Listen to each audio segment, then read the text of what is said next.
I'm Jim Reagan. I worked for NASA for 36 and a half years.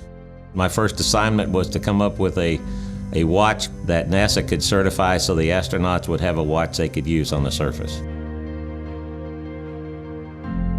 The requirement was any piece of hardware that went on the vehicle had to be qualified. We had 4 brands that submitted the watches. One I ruled out because it wasn't a capable wrist-worn watch like we specified, so we actually tested 3.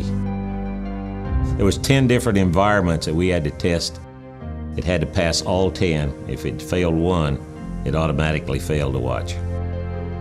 Actually, 2 of the watches got eliminated in the first test, which was a thermal vacuum test. Omega was the only one that passed all the testing.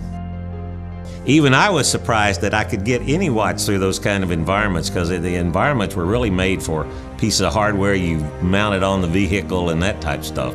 The most extreme test you could do to a piece of hardware. The watch was always a backup, but if you lost the capability of either talking to the ground or having the digital timers they had, or the digital timers when they went out on the lunar surface, the only thing they had to know how long they had been there was the Omega watch that they had on. And so I was highly critical of making sure that it was done right. I probably serviced the watches more than they ever needed to be serviced. And where it paid dividends is Apollo 13.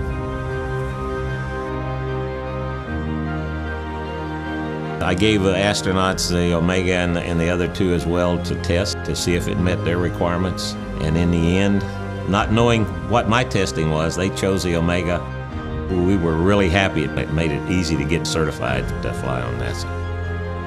Omega has an extremely good name with NASA. They've been the single contractor that's supplied hardware since the Gemini days through the shuttle and the space station days, is still flying a qualified Omega watch.